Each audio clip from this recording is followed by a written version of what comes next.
Mhm. mau gitu supaya itu bisa menghebohkan dunia Oke. berikutnya yang tidak punya tangan, tidak punya kaki, tidak punya otak juga mungkin ya. Ya. Walau alam. Oke. Baik, jawaban dari Pak Imam kemudian dari apa namanya Bu Sri ya. Mungkin ini bisa akan seperti ini gitu ya. Nah, ini pertama gelisah gitu. Ketika melihat tampilan itu gelisah ya. Kemudian ada bersedih, lalu kemudian menangis, lalu kemudian di sini ada marah gitu ya. Dan lalu kemudian di sini apa namanya? Alergi gitu terhadap tadi yang dibayangkan oleh ibu sekalian. Lalu kemudian coba saya ingin yang bertanya untuk yang kedua ini. Silakan. Coba perhatikan oleh Pak Imam dan Bu Sri atau mungkin yang lainnya. Ya. Lalu kemudian tanggapannya apa? Kita yang ngebungkus itu ya, ngebungkus virusnya dibungkus gitu ya. Nah, virusnya dibungkus ya. Kemudian organnya dibungkus virus gitu ya. Oke. Kemudian apalagi kalau misalkan apa namanya orang ngelihat bingung gitu ya. Ini tuh naon sih gitu.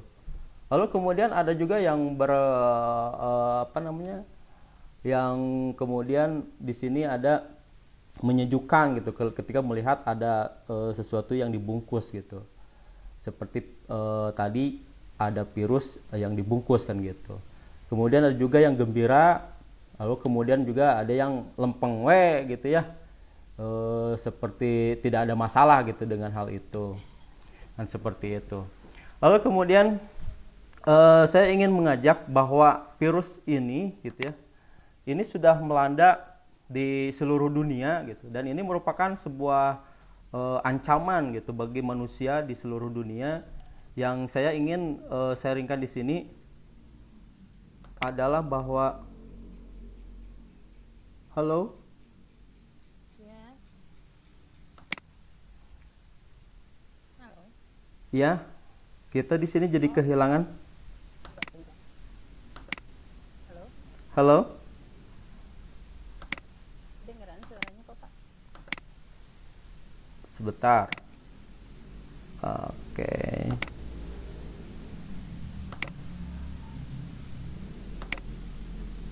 Halo, Halo, iya Pak, kedengeran suaranya jelas? ada ya?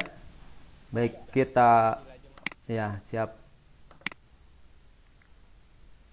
Lalu kemudian dunia ini sungguh apa namanya dengan keadaan virus ini sangat apa namanya gelisah gitu ya, gelisah. Kemudian di sini ada data yang ingin disampaikan kepada para pendengar sekalian bahwasanya dunia itu sekarang sedang dilanda dan ini berikut ada eh, cash compression gitu ya. Ada dari negara Eropa, kemudian Amerika, kemudian West Pacific, kemudian negara-negara lain gitu yang terkena dampak daripada COVID ini. Lalu kemudian setelah itu maka di sini jumlah daripada coronavirus di sini mencapai sekitar 1.994.724 ya yang terkena confirmed case itu. Lalu kemudian ada kematian 1.206 126.140. Kemudian di sini ada 213 negara gitu ya di seluruh dunia. Lalu kemudian selanjutnya bahwa kita harus mengenal dulu yang namanya dengan virus corona ini. virus corona ini awalnya dari Wuhan gitu kan, dan kita bisa dilihat di sini bahwa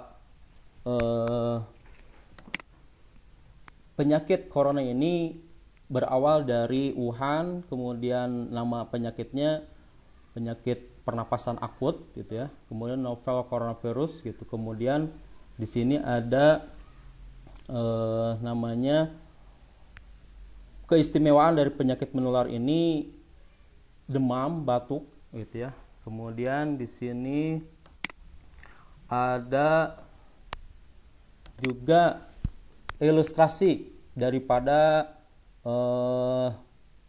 SARS gitu, daripada virus ini. Nah, kemudian dari antisipasi ini maka berbagai macam dilakukan oleh manusia ya, bahkan oleh negara sekalipun, dilakukan dengan adanya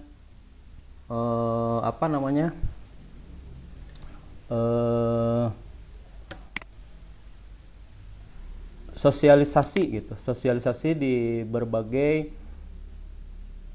belahan dunia gitu. Nah, saya ingin menyampaikan juga bahwa total kasus yang dikonfirmasi dari waktu ke waktu itu sangat melonjak sekali. Kemudian total kasus COVID dari 2019 sampai dengan 2020 ini juga sangat besar sekali. Nah, Ibu Bapak sekalian, lalu yang ingin saya bahas adalah virusnya itu sendiri gitu. Apa sih itu virus gitu? Virus adalah makhluk yang sangat unik dan canggih. Nah, saking unik dan canggihnya itu virus ini tidak terlihat oleh manusia gitu. Karena sangat uniknya dan canggihnya sehingga tidak ada seorang pun yang dapat melihat ini. Lalu kemudian selain memiliki ukuran yang sangat kecil dari bakteri, kemudian virus ini tidak bisa memenuhi kebutuhan sendiri. Nah, kemudian virus ini mempertahankan hidupnya dengan cara menyusup pada sel hidup. Nah, setelah berada dalam sel hidup, maka virus ini akan mengklaim sel yang ia susupi sebagai miliknya dan memanfaatkan peralatan sel untuk reproduksi, mengadakan diri. Kemudian bahkan beberapa dari jenis virus ini menghususkan diri dengan cara menyuntikkan dirinya ke dalam bakteri agar bisa berkembang biak. Jadi virus ini selain daripada kecil ukurannya, dia juga tidak bisa menetap dengan sendirinya, akan tetapi masuk kepada inangnya begitu. Nah, hadirin sekalian, untuk mengantisipasi gitu atau untuk melawan COVID ini atau virus ini, maka sebetulnya manusia itu memiliki sistem imun gitu. Nah, sistem imun ini yang diciptakan oleh Allah Subhanahu wa taala kepada manusia, bahwa Allah itu menciptakan sehebat mungkin gitu. Nah, menciptakan sehebat mungkin dengan mengenal sistem imun yang diciptakan oleh Allah. Nah, sistem imun ini ada dua macam sistem imun, yaitu yang pertama sistem imun yang bersifat alamiah, lalu kemudian natural dan memiliki respon general. Sistem ini akan melindungi tubuh dari setiap substansi asing yang membahayakan. Adapun bentuknya tanpa membeda-bedakan ataupun mengklasifikasikan berdasarkan penyebab gitu. Nah, yang kedua, sistem imun ini bersifat adaptif dan spesifik. Biasanya berbentuk imunoglobulin atau antibodi. Nah, kemudian jika ada virus yang mengganggu tubuhnya, maka sistem ini akan membentuk antibodi virus begitu. Lalu kemudian baik sistem imun alamiah ataupun sistem imun adaptif, keduanya secara berkesinambungan menjalin koordinasi yang harmonis gitu. Keduanya senantiasa bahu-membahu menjaga keselarasan interaksi antara sistem tubuh manusia dengan media hidupnya atau ekosistem. Nah, lalu kemudian antibodi ini adalah merupakan molekul-molekul kompleks yang menempel pada zat-zat asing yang menyusup ke dalam tubuhnya. Fungsinya adalah memberikan tanda pada sel-sel kekebalan tubuh agar menghancurkan zat-zat asing tersebut. Lalu kemudian di sini ada fungsi sistem imun. Nah, fungsi sistem imun itu adalah yang pertama melindungi tubuh dari invasi penyebab penyakit. Kemudian yang kedua adalah menghancurkan serta menghilangkan mikroorganisme atau substansi asing semacam bakteri, virus ataupun parasit lain yang masuk ke dalam tubuh. Yang ketiga adalah menghilangkan jaringan atau sel mati atau rusak untuk perbaikan jaringan. Kemudian yang keempat adalah mengenali dan menghilangkan sel yang tidak normal. Lalu kemudian selain daripada fungsi sistem imun, maka Allah Subhanahu wa taala juga membentuk atau menyusun organ-organ utama daripada sistem imun ini. Nah, kemudian organ apa gitu yang dibuatkan oleh Allah yang sehebat ini adalah yang pertama sumsum tulang. Sumsum tulang ini adalah sebagai pabrik dari sel darah putih. Lalu kemudian ada kelenjar imun atau kelenjar timus, itu adalah merupakan pesantren dari sistem imun. Lalu kemudian limpa itu juga adalah merupakan organ serbaguna gitu ya. Dan kemudian kelenjar getah bening adalah pencetak daripada prajurit hebat. Nah, Ibu Bapak sekalian, lalu selain daripada itu, virus itu adalah sebangsa tamu gitu. Tamu tak diundang. Nah, tamu tak diundang diantaranya adalah ada bakteri, kemudian ada virus, kemudian ada jamur, kemudian ada parasit dan sel kanker. Nah, kehadiran para tamu tak diundang ini adalah akan habis atau hancur ya. Atau bisa diserahkan atau bisa dikalahkan dengan yang namanya sistem imun yang ada pada tubuh manusia. Lalu kemudian kita lihat pada studi kasus ya. Studi kasus itu dalam proses penyembuhan luka, kemudian akibat terlalu sensi, lalu kemudian bersahabat dengan alergi, lalu kemudian di sini ada sukar bernapas atau mulai dilanda kepanikan, kemudian kehilangan kesadaran alias pingsan. Lalu kemudian ada juga kanker payudara, kemudian serangan lupus, kemudian ada korban kosmetik, kemudian ada bersin atau batuk dan demam, kemudian ada misteri masuk angin. Itu juga merupakan studi kasus bahwa mereka itu ada sebuah penyakit yang bisa dilumpuhkan oleh sistem imun itu. Lalu kemudian ada lumpuh kaki juga seperti itu. Kemudian selain daripada sistem imun, maka kita juga bisa untuk mengembangkan sistem imun yang ada pada tubuh manusia itu, maka diperlukan nutrisi bagi sistem imun. Nah, nutrisi inilah yang akan membangun sistem imun dan kekuatannya gitu. Yaitu dengan yang pertama ada disebut dengan zat gizi makro.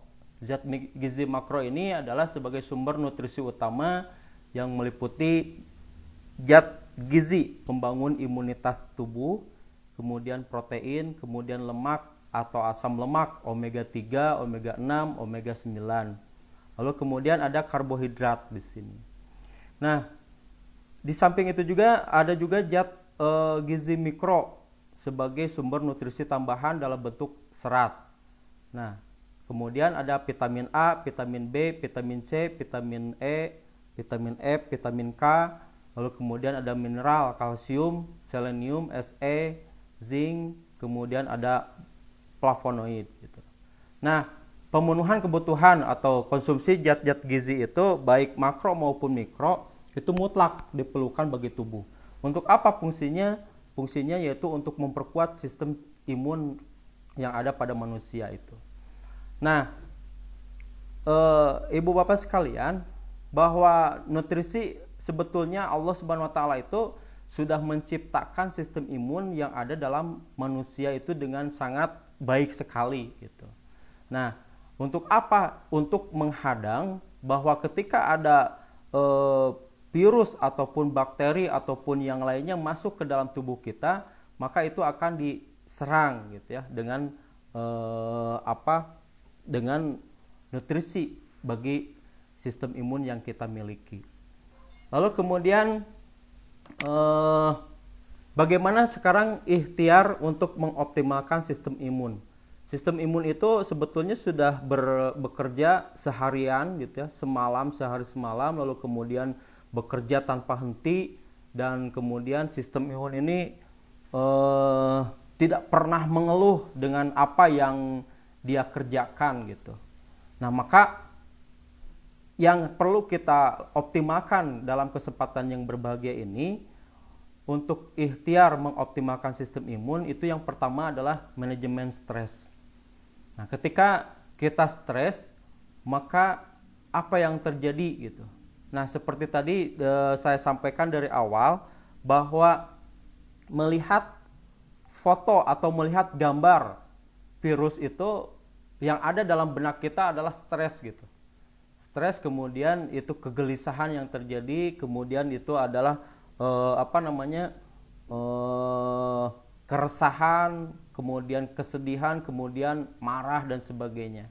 Nah, dari situ maka manajemen stres ini sangat penting untuk kita lakukan gitu ya. Karena dengan memanajemen stres itu justru itu akan menimbulkan imun kita gitu, meningkatkan imun kita. Lalu kemudian di sini ada berpikir positif gitu. Nah, dalam menghadapi segala macam rintangan atau menghadapi kenyataan yang ada ini, maka kita harus berpikir positif gitu.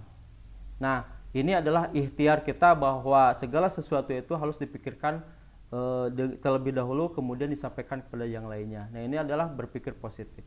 Kemudian ikhtiar yang lainnya adalah memperbanyak atau menghirup udara segar. Nah, untuk melawan COVID ini, perbanyaklah menghirup udara segar. Nah, kemudian perbanyak melihat pemandangan hijau, kemudian relaksasi, olahraga secara teratur, itu akan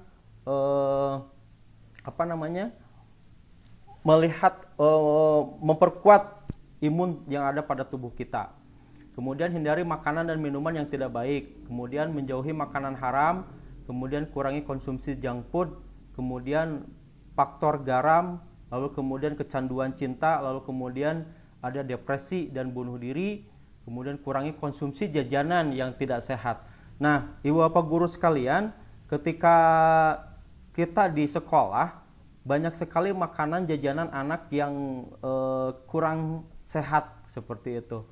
Nah, itu perlu kita antisipasi, terutama kepada anak-anak kita ya, ketika memberikan jajanan kepada mereka itu harus dilihat dulu apakah jajanannya ini baik ataupun tidak. Nah, itu maka harus dikurangi konsumsi jajanan tidak sehat. Nah, kemudian ikhtiar mengoptimalkan sistem imun itu adalah dengan istiqomah dalam ibadah. Nah, istiqomah dalam ibadah itu seperti sholat, kemudian sedekah, kemudian puasa. Nah, dari sholat dan sedekah puasa inilah justru yang akan mengaktifkan gitu sistem imun yang ada pada tubuh kita, sehingga apapun itu virus ataupun yang lainnya, maka itu akan bisa hilang gitu ya, akan bisa dimusnahkan. Lalu kemudian lingkungan yang asli juga kita harus senantiasa menciptakan terutama di rumah kita ya gitu. Kemudian di sini ada mengelola gaya hidup. Gaya hidup itu kadang mempengaruhi daripada sistem kekebalan imun tubuh kita. Nah, yang terakhir di sini ada tidur yang cukup.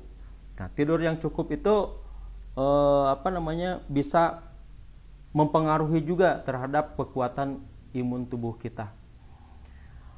Ibu bapak sekalian, itu yang yang bisa saya sampaikan dalam kesempatan yang berbahagia ini. Nah, mudah-mudahan apa yang disampaikan ini bisa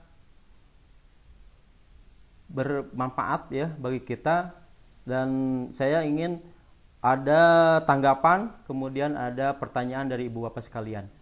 Halo Pak Imam. Ya, sudah selesai. Iya, mangga di lajeng. Alhamdulillah, terima kasih Bapak Utom terkait pemaparan materinya. Sungguh luar biasa tadi menyampaikan beberapa tips mengenai peningkatan imunitas di tengah penyebaran COVID-19. Lalu juga mungkin tadi ada tips bagaimana juga pencegahan ya, ataupun juga menghilangkan stres juga bisa membawa imunitas kita menjadi baik.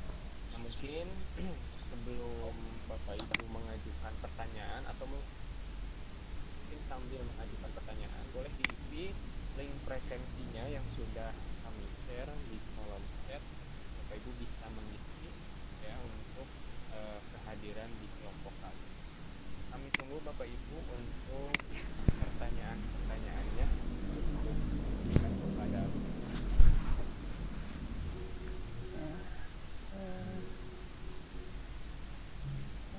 Kita selamat siang. Ya. siang Ibu. Ya, saya dengan Iyas. Mau tanya, Pak, Mangga Ibu.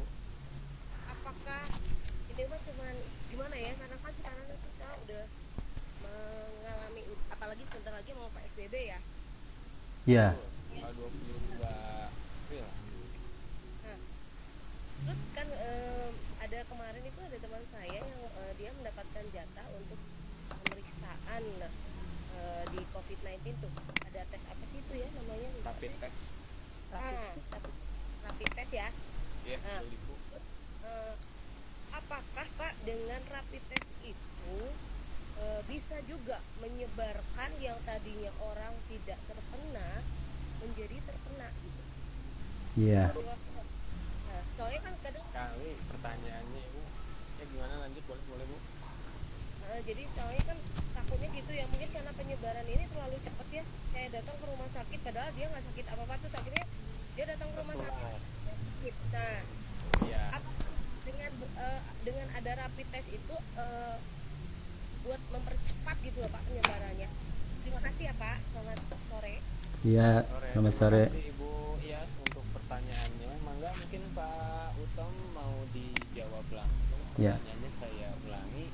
Jika pemerintah mengadakan rapid test secara massal, lalu kebetulan ada teman dari Ibu Iyas ini ada jatah tes, mungkin ada khawatir apakah ketika tes rapid test ini bisa menularkan kembali, karena kan COVID-19 kita tahu penularannya itu lewat nangan, lewat bersin, lewat cairan mata gitu ya yang saya peroleh. Nah, bagaimana jawabannya, silahkan. Iya. Baik, terima kasih Pak Imam. Rapid test itu dilakukan untuk orang yang memang katanya terkena virus gitu ya. Dan itu sebetulnya perlu dilakukan karena untuk mengantisipasi apakah betul orang tersebut terkena infeksi ataupun tidak, maka itu harus di rapid test. Nah, lalu kemudian dari rapid test itu bisa saja menyebar, virus dari orang tersebut bisa menyebar ketika memang tubuh kita yang ada di saat itu sedang down gitu. Nah, kenapa down? Karena seperti ini. Ketika kita melihat warna ini gitu ya, ketika melihat virus ini tiba-tiba sugestinya luar biasa kan gitu. Nah, sugesti yang kita hadapi itu luar biasa. Nah, itu juga bisa menyebar virus kepada yang lainnya, dan tentunya virus ini bisa saja terkena kepada yang sehat gitu. Nah, oleh karena itu antisipasinya untuk kita, aduh kumaha ya teh bisa kena teh sama kita teh gitu. Maka antisipasinya ibu bisa berpikir positif seperti itu. Berpikir positif bahwasanya ya Allah, walaupun ada yang di rapid test gitu, mudah-mudahan saja itu tidak benar gitu, negatif hasilnya, dan tentunya kita tidak akan terkena dengan hal itu. Oleh karena itu, maka keyakinan dan kekuatan yang ada dalam tubuh kita itu akan naik imunnya gitu. Ketika kita berpikir positif, itu akan naik imunnya. Nah, ketika kita naik imunnya, maka walaupun ada ada virus itu, maka virus itu akan terhempas dengan sendirinya. Seperti itu Pak Imam. Oke, terima kasih Pak untuk jawabannya. Mungkin untuk ya barangkali jika kurang puas terhadap jawabannya, bisa mencari artikel-artikel terkait, terutama kalau saya dapat referensi itu Pak Utom dari Halo Dokter atau kalau dari situs kesehatan ya, atau juga dokter kita ada itu, kadang dokternya juga memberikan jawaban mengenai penyakit-penyakit yang kalau ada yang menanyakan ini penyakit apa kalau gejala ini atau lah begitu. Mungkin Ibu Iyas kayaknya lalu mungkin ini Pak Utom ada pertanyaan juga nih. Kan sekarang itu sudah diterapkan PSBB di beberapa wilayah, lalu pun juga kalau di negara lain itu ada istilah lockdown, maupun mungkin kalau di Soma undang-undang karantina. Nah, mungkin dalam penanggulangan virus COVID-19 ini bagaimana pendapat Pak mengenai penyebaran virusnya serta respon pemerintah kita dan penerapannya di masyarakat itu seperti apa? Ya. Mungkin kita sering melihat di media seperti ini. Menurut pendapat Bapak, bagaimana sih respon pemerintah kita serta apa kebijakan yang diterapkan di masyarakat mengenai pencegahan dan penanggulangan virus COVID-19? Ya. Apa tahu? Baik, terima kasih Pak Imam. Sebetulnya pemerintah itu sudah melakukan berbagai berbagai cara gitu ya, untuk supaya COVID ini tidak menyebar luas gitu, dengan menentukan kebijakan-kebijakan, kemudian dengan menentukan cara-cara yang itu dilihat dari segi kesehatan dan sebagainya. Akan tetapi yang ingin saya jelaskan di sini bahwa virus ini akan dengan sendirinya hilang gitu ya, ketika kita memperkuat imun kita gitu. Ketika kita memperkuat tubuh kita gitu, dengan mensuplai atau menutrisikan tubuh kita gitu. Dan itu bisa sebetulnya dengan sendirinya si virus itu akan hilang gitu. Nah, maka di sini perlu dipahami bahwa tubuh manusia itu oleh Allah diciptakan berbagai macam laskar gitu ya, berbagai macam perangkat gitu, kemudian berbagai macam pasukan gitu. Nah, pasukan ini ketika sudah kuat, maka rintangan yang menghadangi itu akan kalah gitu ya, akan kalah dengan sendirinya gitu Pak Imam. Nah, sebetulnya kalau saya ambil hematnya gitu, untuk menjaga tubuh kita sendiri itu justru bakal menghilangkan virus itu gitu. Nah, maka dari situ virus itu akan bisa hilang gitu Pak Imam. Nah, terkait dengan kebijakan pemerintah itu sebetulnya pemerintah sudah melakukan kebijakan-kebijakan yang memang dengan serta-merta gitu ya untuk menghadang virus COVID ini. Nah, akan tapi tadi seperti saya sebutkan bahwasanya virus ini akan hilang dengan sendirinya gitu, akan terkalahkan dengan sendirinya ketika kita bisa memanajemen di tubuh kita, ketika kita bisa mensuplai kebutuhan tubuh kita atau imun kita gitu, memperkuat imun kita. Itu mungkin Pak Imam. Terima kasih Pak Utom untuk jawabannya. Mungkin sedikit menambahkan ini pertanyaan yang barusan. Mungkin kalau untuk kebijakan pemerintah yang sudah diputuskan itu banyak untuk diantaranya untuk pengaman sosial sebesar 100 triliun, lalu juga untuk pengaman ekonomi sebesar 900 triliun begitu ya. Sudah luar biasa gitu. Hanya mungkin untuk penerapannya di masyarakat kita tinggal nurut saja kayak pemerintah sama guru-guru yang luar biasa ini sedang stay at home gitu, mengikuti kebijakan pemerintah. Dengan adanya kebijakan seperti ini itu kami sangat mendukung ya untuk para guru lebih melek terhadap teknologi sambil mengisi kegiatan di rumah yang dianjurkan pemerintah stay at home ya. Lalu selanjutnya mangga kepada Bapak dan Ini mungkin Pak Imam, mana itu mangga? ini Bu Ani kayaknya nggak tahu caranya. Saya buka aja ini yang punya siapa tahu bisa. Halo, Bu Ani. Ya, silakan Ya. Bu. Kalau yang mau bertanya boleh silakan Bu.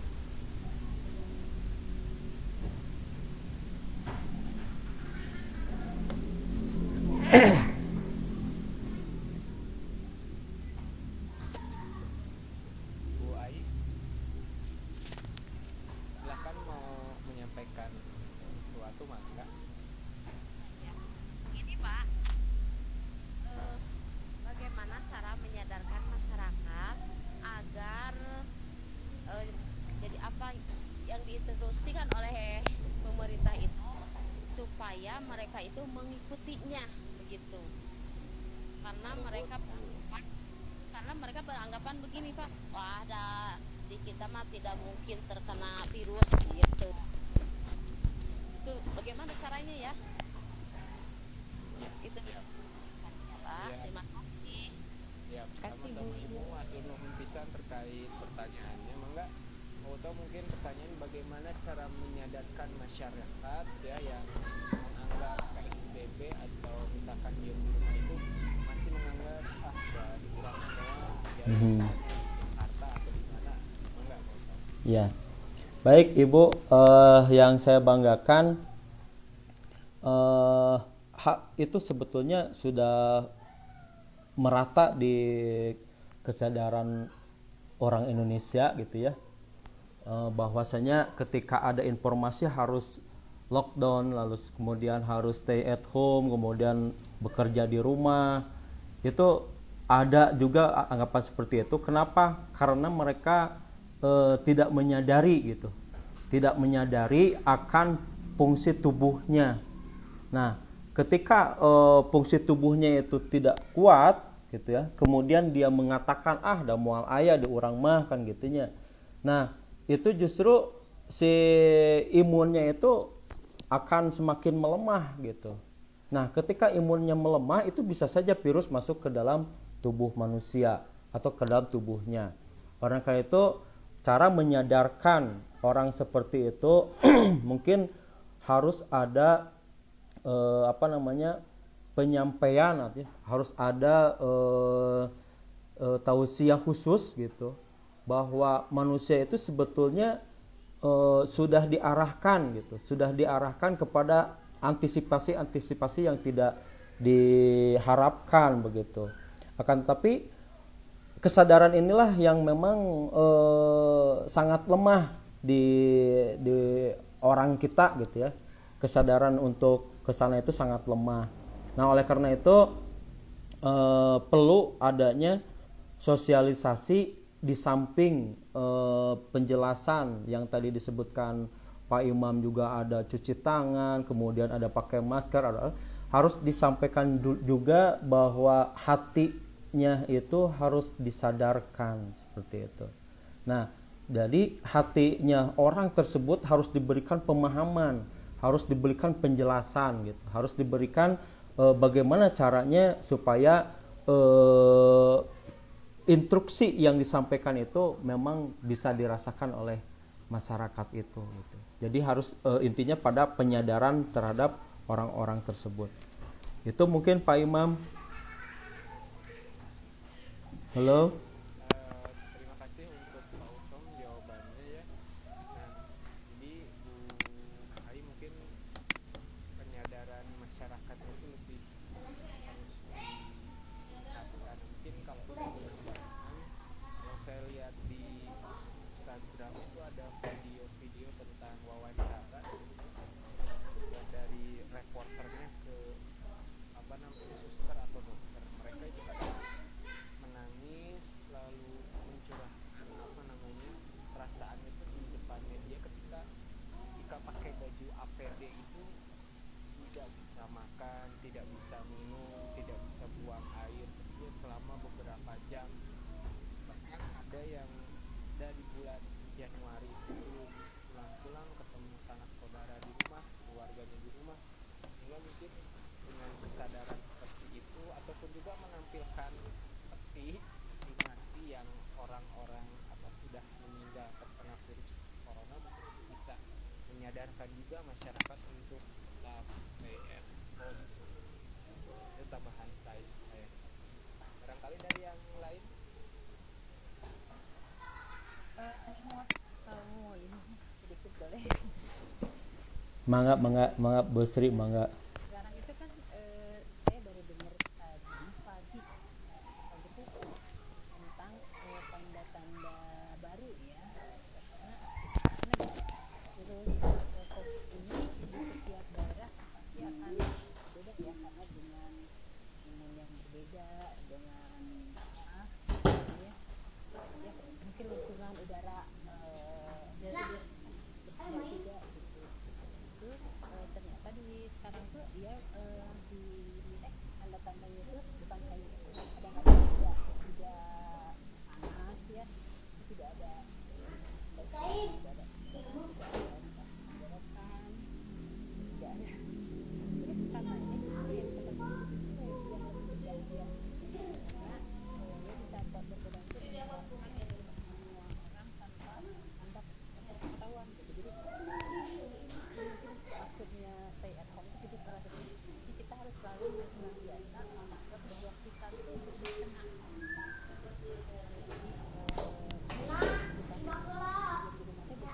Bukan karena orang takut kena ke orang lain kena ke kita, tapi anggap kita sudah salah yang menularkan yang Iya. soalnya memang banyak katanya sekarang yang tanpa gejala. Betul. Kan ada ilmuwan yang mengungkapkan kalau baru itu berupa gatal-gatal dan Ya merah katanya gitu. Jadi kan mungkin berbeda udara kali ya. Jadi perkembangannya berbeda juga, bisa begitu sama yang virus juga kan berkembang ya. Mungkin menyesuaikan juga sama Iya, betul begitu. Jadi saya perlu sampaikan juga di sini bahwasanya tadi disebutkan apa namanya untuk kenapa harus ada stay at home gitu. Kenapa untuk harus ada di rumah? Itu sebetulnya salah satu cara gitu ya. Salah satu cara supaya apa yang dilakukan keseharian kita itu terhindar gitu. Nah, seperti tadi ada ketika kita bersin gitu ya, maka itu mengeluarkan droplet gitu kan. Droplet itu yang menyebarkan virus dan seperti itu. Nah, maka dari situ perlu adanya perbaikan lingkungan gitu.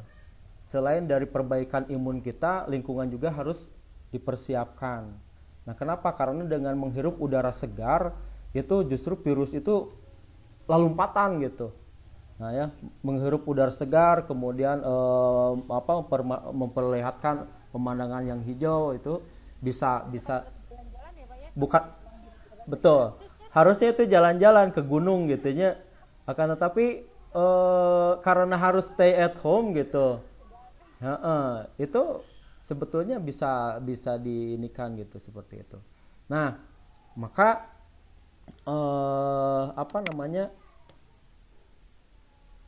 udara yang ada di kita itu sebetulnya sudah mulai berbahaya ya karena adanya timbal. Nah, timbal itu sebetulnya merusak tatanan udara kita gitu. Nah, oleh karena itu, kenapa kita tidak diperbolehkan untuk keluar rumah? Karena dari PB-nya itu akan berbahaya seperti itu. Justru dengan adanya di rumah itu supaya kita ngisep segala rupa gitu tah, ngisep segala rupa mah gitu. Nah, sementara keadaan di luar itu kan sungguh luar biasa ya. Kotor lah gitu. Kandungan oksigen sekarang itu sudah mulai berkurang gitu. Kenapa? Karena timbalnya sangat banyak. Sementara oksigen yang kita perlukan itu sangat luar biasa dan itu akan menetralisirkan sistem imun yang ada pada tubuh kita. Gitu. Nah, kemudian juga ketika kita banyak keluar rumah, maka itu akan sangat banyak juga mengkonsumsi makanan-makanan yang tanda petik kurang sehat ya, seperti itu. Nah, makanan yang siap saji, kemudian makanan yang banyak mengandung minyak dan sebagainya, itu sebetulnya kurang sehat. Jadi kalau kita di rumah seperti Ibu Sri memasak itu sayuran itu ya, sayuran Mama gitu sih. betul, itu sungguh luar biasa gitu. Dan ketika itu dikonsumsi oleh tubuh kita, maka tubuh kita itu akan menyerap makanan yang kita makan dan itu justru akan meningkatkan tubuh atau meningkatkan imunitas kita gitu. Nah, maka gerakan di rumah itu atau stay at home itu adalah salah satu cara ya supaya penyebaran COVID itu tidak terhindar, tidak terus-menerus ada gitu. Itu mungkin Pak Imam. Terima kasih sekali Pak Utom atas penyampaiannya. Mungkin untuk pemaparan materi hari ini, saya selaku moderator, lalu juga ada Gusti Indriawati selaku host dan Pak Utom Cahria SPD selaku presenter. Alhamdulillah, kurun waktu telah saya bisa kesimpulan di akhir bahwa meningkatkan melawan virus COVID-19 ini dengan meningkatkan keceriaan hati itu meningkatkan intinya itu tadi yang saya anggap yang disampaikan oleh ini lalu juga mengkonsumsi makanan herbal dan juga berusaha olahraga setiap hari gitu. Dan adapun mungkin dari yang telah disampaikan hari ini kepada Bapak Ibu yang sudah hadir, silahkan untuk mengisi absensi di kolom chat sebelum kami tutup diskusi kali ini. Mungkin demikian yang bisa kami paparkan Bapak Ibu sekalian. Mohon maaf apabila dalam penyampaian kami, kelompok kami banyak kekurangan pun juga banyak pembelajaran. Tentu kita sama-sama belajar atau jauh seperti sejarah kesehatan. Mungkin Ibu Sri dicukupkan saja. Pak Uto. Iya. Ada sedikit yang ingin disampaikan Pak Imam sebelum ditutup ya ini, bahwa COVID-19 ini akan kalah dengan misteri laskar imun dan dengan cara beriman dan bertakwa kepada Allah Subhanahu wa taala. Nah, beriman dan bertakwa dan melabuhkan cinta hanya kepada Allah yang Maha berhak untuk menerimanya akan menjadikan semua sistem di alam semesta ini menemukan kembali irama tasbihnya. Demikian pula sistem imun tubuh kita. Nah, di dalam hadis qudsi Allah Subhanahu wa taala menerangkan bahwa Dia sebagaimana prasangka atau pikiran hambanya.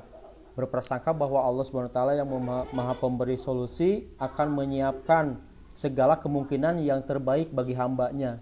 Tentu hal ini merupakan suplemen terbaik di dunia ini. Dengan suplemen ini maka semestinya manusia membangun pribadi yang sehat, baik jasadiah, fikriyah maupun ruhiyah. Nah, sel-sel darah putih yang tadi disampaikan sedikit itu leukosit serta si kembar makrofag akan bergembira dan bekerja dengan giat. Seperti yang tadi Pak Imam sebutkan, itu bergembira dengan dan bekerja dengan giat, mengawali seluruh tubuh apabila kita menafkahi dan memberinya energi dengan atmosfer cinta, keyakinan dan kepercayaan. Jika cinta tumbuh dan berakar pada ketauhidan, maka buahnya pun akan berbulir zikir. Maka ibu bapak sekalian, marilah kita beriman dan berilmu demi meraih kondisi sehat lahir dan batin. Demikian yang ingin saya sampaikan. Qul qouli hadza wa astaghfirullahi wa lakum. Wassalamualaikum warahmatullahi wabarakatuh. Waalaikumsalam warahmatullahi wabarakatuh. Terima kasih banyak buat pemateri yang sudah sungguh luar biasa memaparkan materinya, dan juga Ibu Siti Indiawati selaku host yang telah mengatur kegiatan secara teknis mungkin di lapangan. Alhamdulillah para wargi, para sahabat, Bapak Ibu, guru yang telah hadir, alhamdulillah diskusi pemaparan dari kelompok 2 sudah selesai hari ini. Terima kasih juga yang telah frekuensi dan niat yang bisa kelompok kami sampaikan dengan resmi kami tutup untuk kelompok 2 pemaparan hari ini. Demikian, mohon maaf apabila ada kekurangan dan kesalahan dalam penyampaian. Assalamualaikum warahmatullahi wabarakatuh. Waalaikumsalam warahmatullahi Waalaikumsalam warahmatullahi wabarakatuh. Terima kasih Pak Imam dan Pak Utom atas paparan materi yang yang sedang ngetren sekarang ya, COVID-19. Tapi insya Allah badai pasti berlalu. Makanya kita harus yakin kepada Allah, bergerak diri, semuanya terjadi dengan izinnya. Jadi selalu berpositive thinking. Dan kita tidak boleh menyalahkan. Insya Allah semuanya pasti akan berlalu. Terima kasih atas segala atensinya, terima kasih keluarganya dari diri kami. Sampai bertemu insya Allah minggu depan kita akan mulai lagi dengan Pak Imam ya, dengan materinya nanti akan kami bagikan di slide-nya. Mudah-mudahan insya Allah itu tidak istilah untuk berbagi. Mudah-mudahan kita juga sehat, tidak ada yang terkena virus corona ya. Insya Allah guru di rumah lebih kuat ya. Terima kasih. Kita tutup kegiatan hari ini, virus hari ini.